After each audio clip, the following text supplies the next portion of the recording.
how's it going? Welcome back. Quite a fun video today. Got some stuff through the post. We have a little bag of jets there.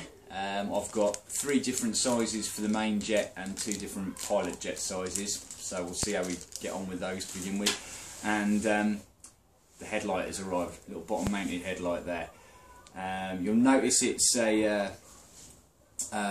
chrome, and normally I'd be going for black. I probably am going to powder coat this, I think. I only went for the chrome one really because it was a heck of a lot cheaper than getting a black one. There was a couple of black ones which weren't too much more expensive, but this is I think it's Bike It or something like that, and I know that this comes UK legal, so it just makes sense. The other ones I couldn't really get much information, so safe than sorry, get one of those. But I'm really happy with it. I've had a little test. It comes at the moment with like an opposite to a normal headlight plug, so I've plugged that in and just and temporarily fixed up the pilot lights, because it has got a little pilot light in there as well, and it's really nice, really bright. So that's going to be another video coming fairly soon. Let's see if we can just, but I'm kind of happy with the size of it on there. I think that's going to work really nicely. Let's bring it around. We can have a little bit of a little look from the side. So yeah, that will be a video coming up fairly soon. I need to make a bracket that's going to fix onto the 2 bolts I've got in the bottom yoke here and come out, that I can fix the bottom of the bottom mount too. So that needs to be done. I'll need to cut and splice and redo the wiring on there so it's so much neater, and I could plug it all in but you've got excess wiring and unnecessary connector blocks, so I'm going to make a nice neat job of that. So that'll be coming up, so that'll be another video. But this one's primarily going to be about getting the jets on the carb and then trying to get the bike started. As I said, here are the jets. I think the best thing is we'll go over to the carb, get the old jets out, have a look, and go from there. Right then, so we have got the carb. Now, I don't mind admitting this is fairly uncharted territory for me. I have changed jets in the past, but I've kind of taken the easy route out and just relied on information that's already been there from other people that have done it. For instance, the Bonneville America, I've changed the jets on that for short exhaust, and there's like a wealth of information out there of people that have done it, and you can pretty much get your jet sizes and adjustments with almost every conceivable air filter and exhaust combination going. So we just kind of copied what was out there and what was suggested, and it runs fine, it works fine on it. Of course, my bike, in fact the past 2 or 3 bikes I've had have been fuel injected, so it's been just a case of, well, either I don't think the Speed 4, and I put a different can on that, I don't think I remapped it, but the Bonneville's obviously been remapped for the changes I've made with the airbox, the exhausts, and all the rest of it. So yeah, so this has been harder to try and find sort of definitive information, and it's a bit of there's quite a lot of variables, just because one exact bike has got this exhaust and that air filter, and those jets work, doesn't mean that exactly the same bike with the same exhaust and filter will always work. I mean, a lot of the engine, your engine's got to be tip top, it's got all your valve clearances have got to be right, it's, everything else has got to be bang on, and they can be a little bit sensitive, so it's yeah, it's not always written in stone, so there is room for sort of trial and error. But from what I can gather, there seems to be a rough rule of thumb that if you're fitting a pod filter and a free-flowing exhaust, you're going to want to go up about 5 steps on a main jet and 2.5 on a pilot. I think I'm right in saying like the main jets go up in 2.5. So the main jet stock on this is 22.5. So go up a few from that, 5 up from that, and the pilot, which is 47.5 on this, I think they recommend going up 2.5 steps. Check out Mr. Mac's story for that's where I've been my default YouTube one to go back to, because he seems to know his stuff. So with that in mind, I've bought 3 different sized main jets. I've gone for a 145, 155 and 135, and the pilot jets, which are the, let's get these out so you can have a look at them. I've gone for a 52.5 and a 55. So that's your pilot jet, more bullet shaped one. And then your main jet is that mushroomy one.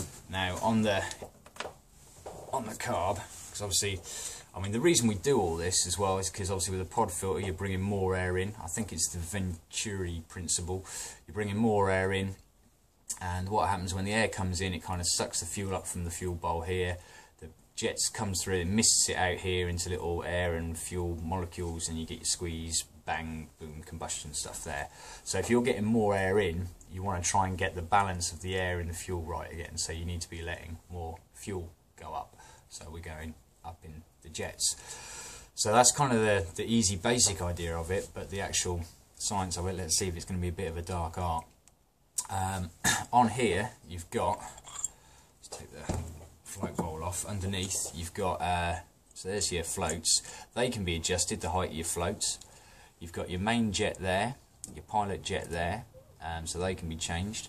On this particular one I've got another secondary main jet up here, which I can't find any information on anyone changing that, so I'm leaving that as is and keeping my fingers crossed.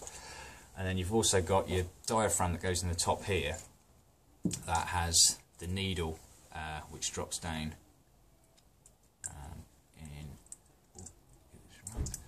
like that, and drops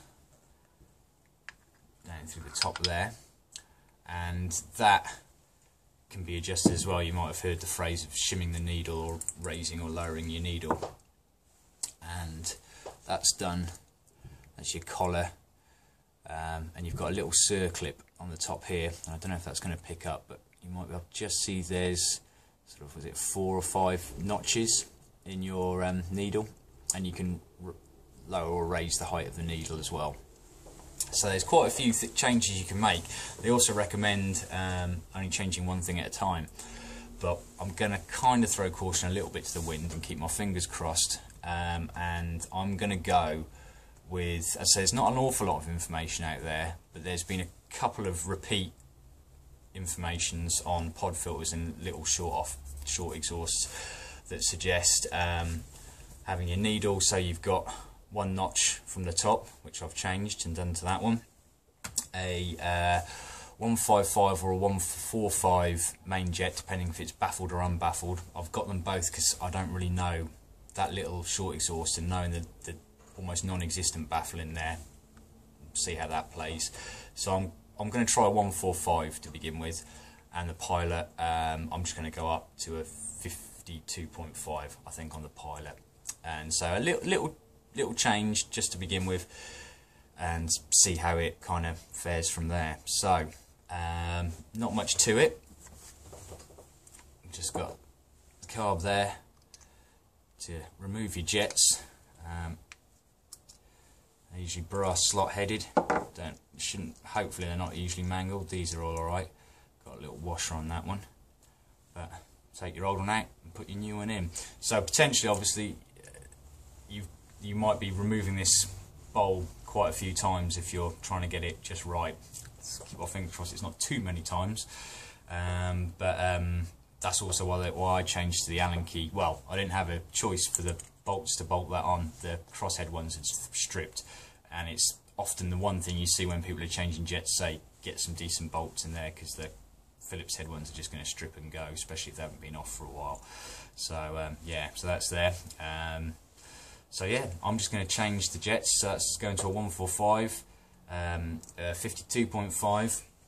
I've done the needle. I'm really hoping I can remember which order all the bits go back in the diaphragm. I'm pretty sure. And please comment if I'm getting this wrong, if anyone knows, because it's kind of hard to tell on my blurry little fiche. But I think you got the spring, the collar, the washer, the circlip. That all slides down into there, and then I screw that plate on the top. I'm pretty sure that's the right way around, but if anyone knows otherwise, please yell, because it's been so long since I took it all apart, and like an idiot I haven't got any photographs, and I've forgotten, so there you go. Right, I'm going to change all these, and then try and siphon a bit of fuel out of my bike and see if we can rig up something to try and turn this bike over. Just press the video camera button. Yeah. Yes, we're going. Right then. Actually, this is the bit I'm more worried about, is actually trying not to spill. Well, oh gosh, yeah. It should be petrol resistant lacquer, but I'd rather not. So I've filled the carb bowl up with a little bit of fuel. I'm just going to put a few dregs in here as well, because when the engine's, if the engine runs, when you change the oil and filter, there's also a bleed screw that you need to undo whilst it's running to purge any air out of the system. So I kind of want to leave it, if it does tick over, leave it ticking over for a bit just to do that. But here we go. Gosh, it's scary. Right, okay, so fuel on, choke on, turn on, run, run, run. Okay, well, here we go.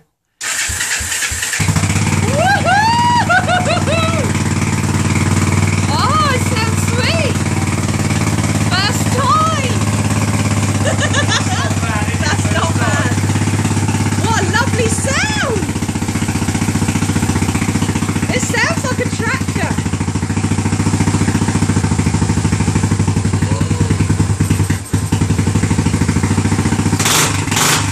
Wow, that is sweet!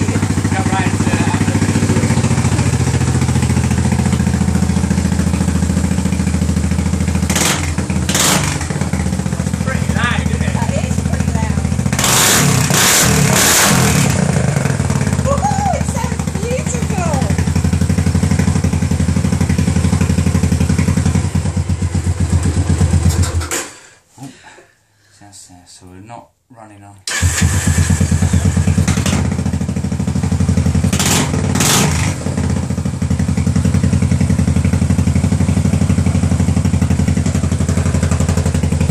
There we go. Well done, boy, well done. Right. Now the door's Yes. fucking there, isn't it? El pedueno bastardo, it lives, it lives.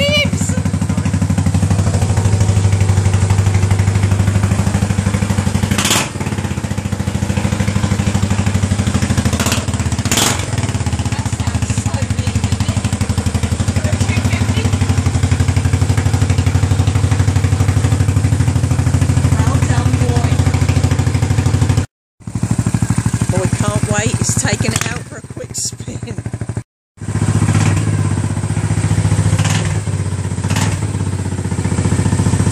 It does sound really aged, doesn't it? It sounds good. It's lovely. I love it. Yeah. Give them a...